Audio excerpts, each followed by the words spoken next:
Polisi wameenda karibu na nyumbani ulipo msiba wa mama yangu na kuwaita baadhi ya ndugu. Ni kweli kwamba kwa namna nilivyopata taarifa, wamejaribu kutumia njia ya ustaarabu sana, wameyahadhari sana wasizue taharuki, lakini pamoja na hayo wamezua taharuki. Walichokiacha nyuma ni bonge la taharuki, na kubwa ambalo wameliacha, kuna watu pale kwa sauti moja wanasema Mbarikiwa wametuma polisi ili kukamata familia nzima, kuiweka ndani.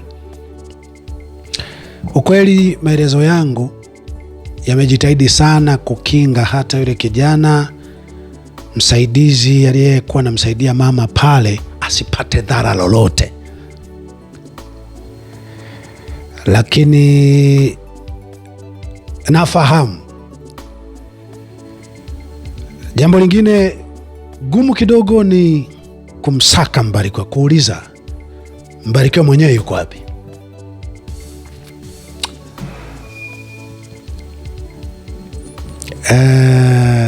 Nawasiliana naye kwa njia gani?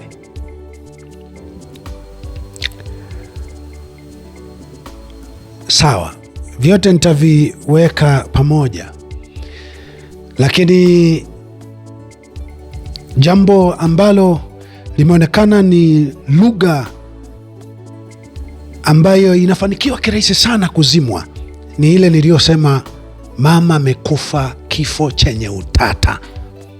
Ukumbuke pale sijasema mama kauawa na mtu, kifo chenye utata. Sasa moja statement ambayo uitegemee, polisi wakiamua kutoa statement wataitoa, watasema tumeambiwa na familia yake kwamba mama yake alikuwa anaumwa moyo. Naenda kutoa ufafanuzi kuhusiana na kuumwa moyo. Tufanye mama tukubali, nami nakubali, kwenye umri wa miaka 85 presha, moyo, kisukari ni vitu ambavyo vinaweza kuwa vya kawaida. Kwa tufanye tukubali amekufa kwa ugonjwa wa moyo. Tufanye alikuwa anaumwa. Mgogoro wangu umekuwa ni asubuhi alikuwa anaendelea na shughuli zake, muda wote alikuwa anaendelea na shughuli zake, na taarifa zingine zinasema kuna watu wengine walienda pale wakachuma mboga akawasindikiza. Taarifa zingine ambazo zimetoka kwenye chanzo kisicho rasmi, kuna muda watu walienda pale wakachuma mboga akawasindikiza. Haya, hizo za kweli sio za kweli, lakini asubuhi alikuwa mzima. Ili neno mzima, naomba tufahamu, karibia sisi wote ni wagonjwa. Nitaenda kuuchambua ugonjwa wa moyo, tufananishe na mkono wa mtu kuhusika juu ya kifo kwenye mazingira kama hayo. Sisi wote sisi tunatembea ni wagonjwa. Mimi naumwa sana kwenye mwili, naumwa sana, mke wangu anaumwa sana, yaani mpaka tuko hai tunashangaa kwa mbele mwanadamu ni mgumu wa kuishi. Mimi naumwa sana mpaka mamangu akiwa hai wiki moja mbili zilizopita niliongea naye jambo hili, nikasema ukweli sisi wote ni wagonjwa. Yoyote anaweza akaanza kuondoka duniani.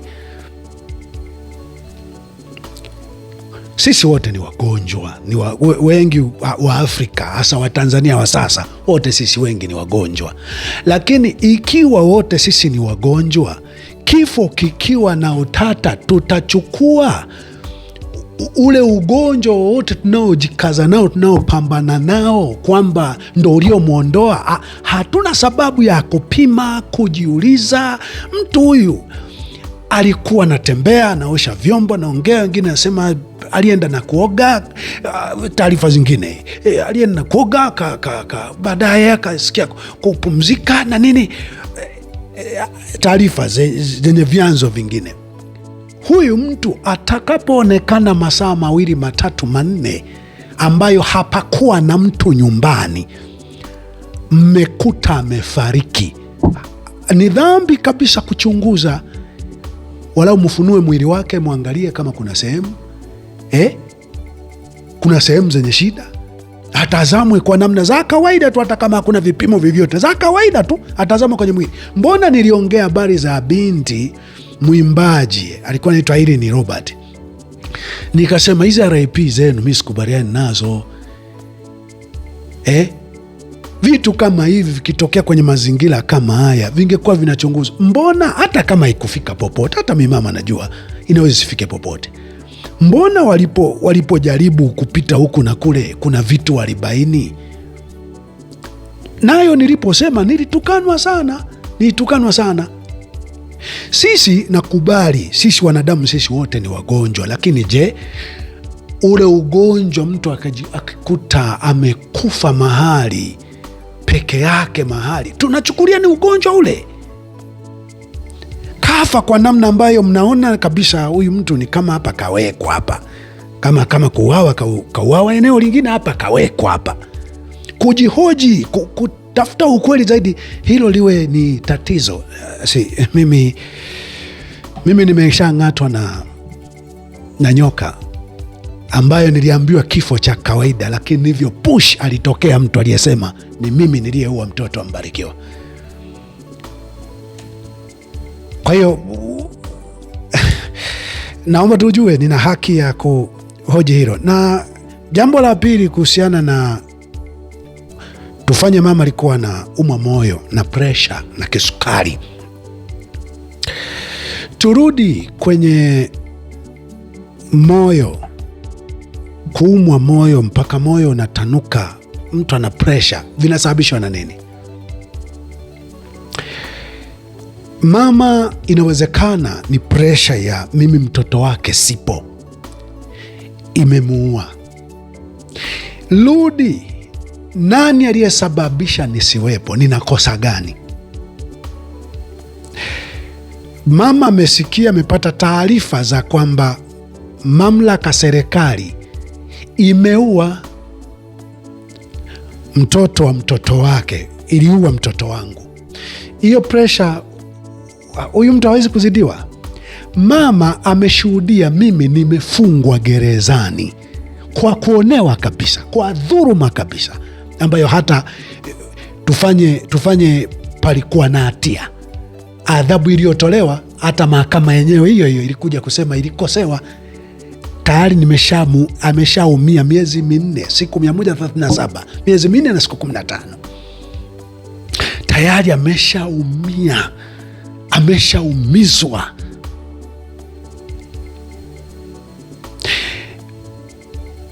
Haijakaa sawa. Mtoto anasikia nilikuwa na windo, kutekwa, kuuawa, nimekimbia pasipo na kosa. Tufanye amekufa kwa ugonjwa wa moyo, haujasababishwa. Hawa ambao wanaweza kawa wanataka kwenda kuchunguza, sio moja ambao Mbarikiwa na watuhumu kwamba wamekuwa sababu ya shida na ugonjwa na taabu hii iliyo kwenye miili yetu na mengine mengi. Nachosema tufanye, hakuna mkono wa mtu, ni moyo. Unakujaje moyo? Unatanukaje? Pressure zinakujaje? Wananchi, naomba ieleweke, karibu kila kifo,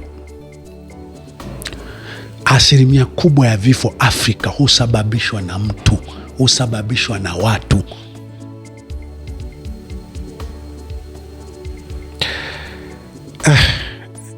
Nitarudi tena.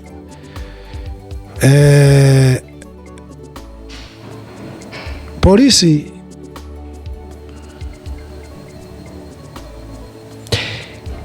Kweli mnaweza kuja kuwa na wema wote juu ya Mbarikiwa, zaidi ya kuona raha yenu ni pale tu Mbarikiwa atakapouawa, atakapomuua. Kuna raha yoyote polisi mnaweza mkawa nayo dhidi ya uhai wa Mbarikiwa? Sijawahi kuwatukana tusi lolote. Mi napinga tu dhuluma, napinga tu mabaya. Angalia polisi mlichonifanyia, angalia Kantimbo alichonifanyia wakiwa na Kuzaga. Mnafahamu binti yangu Sifa hayuko hai. Kantimbo ndiye aliyemkamata mbele ya macho yangu. Kuzaga kaja kutoa taarifa ya kwamba sijui tuna mashaka na uraia wake, akateswa kwa siku 6 polisi, moja gerezani. Alipotoka akaanza kuugua, akafariki. Polisi ndio walionibadilishia kesi mimi ya kuuawa kwa mwanangu. Yote hayo polisi kuna kitu wanaweza akaenda kufanya kwa Mbarikiwa kikawa chema. Polisi mimi nimepeleka mashauri kadhaa nikipigia kelele, lingine nimeenda kushtaki mwenyewe, lingine baada ya lile la kwanza hawajafanyia kazi yoyote. Kwenye hiki mimi sikumtuma polisi, sikumwagiza polisi kwamba polisi naenda kachunguza. Sitarajii mimi polisi kuja kuwa na roho yoyote njema dhidi ya maisha yangu. Najua shauku pekee ya polisi ni huyu mtu tutakuja kuwa na raha zaidi akiwa hayuko hai. Tukiwa tunamtesa sana, hata hapa mnanitesa.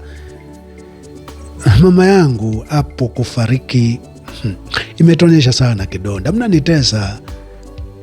Hali yangu ya mwili siwadanganyi, ni mbaya kulingana na vipigo na mlimonipitisha, ni mbaya. Mnanitesa polisi. Pengine shauku tu ya mwisho ni tutakutesa sana tuje tukuue sasa. Hilo sawa, lakini halitafanya niache kueleza. Mimi nitaeleza ukweli, nitaeleza ukweli wa mambo yalivyotakiwa kuwa, hata kama nimepigiwa mstari kwamba sisi sio wale tunaotakiwa kutoa hoja yoyote. Nitoe onyo kwa yeyote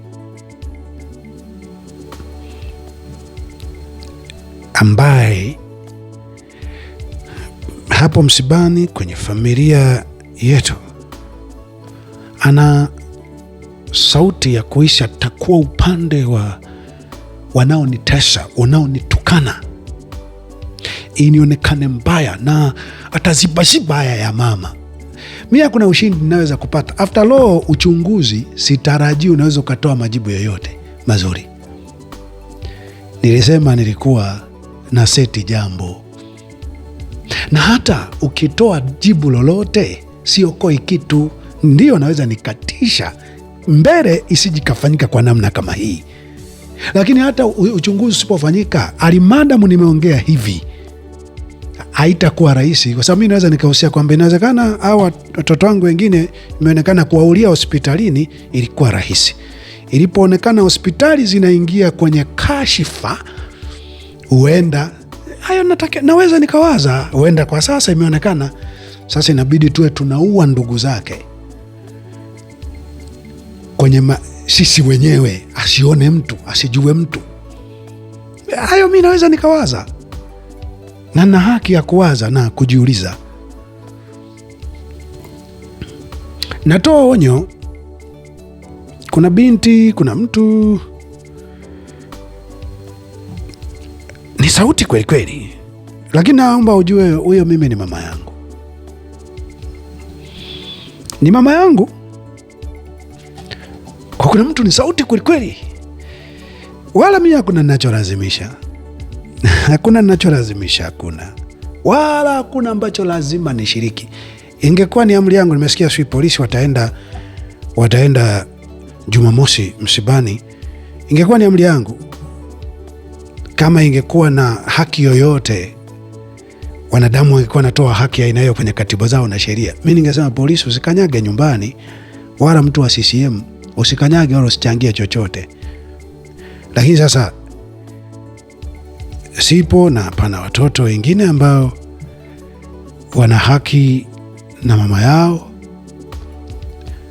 na wote ili pengine wawe salama inabidi wa upande wa polisi. Ila mimi nasema nakubali wa moyo, ila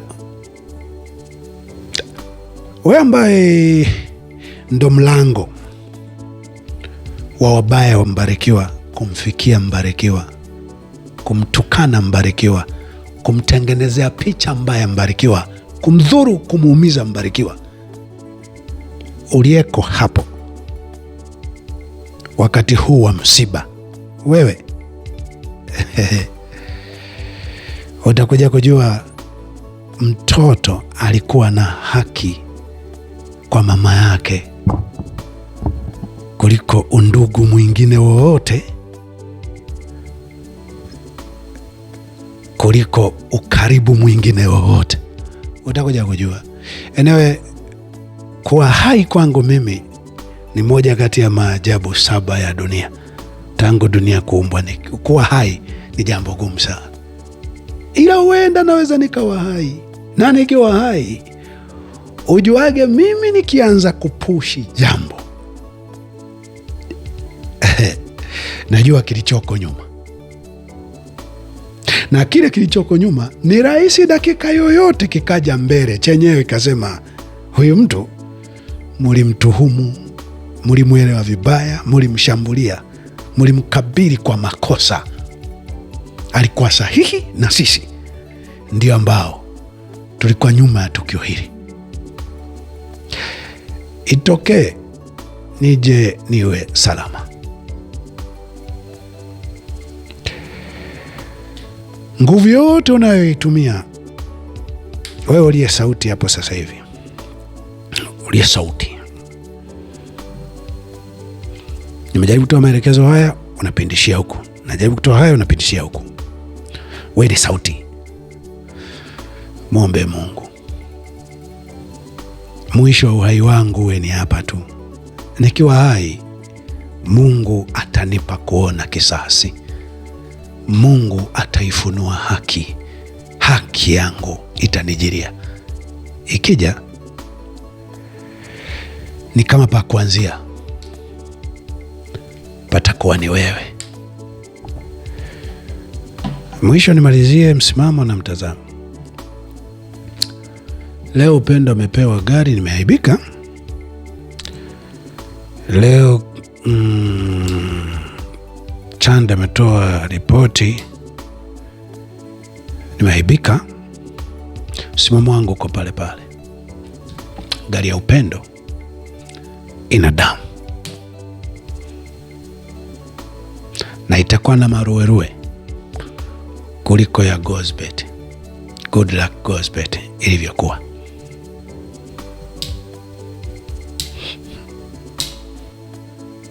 Ni msimamo wangu. Unayesubiri hukumu, sasa hukumu najua ni nini. Najua nina magereza.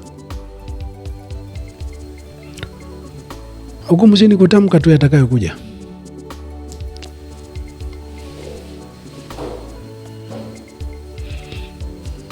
Kwa habari ya kupinga dhuluma, uuaji na ubaya, mpaka siku ya mwisho nitakuwa nikipinga.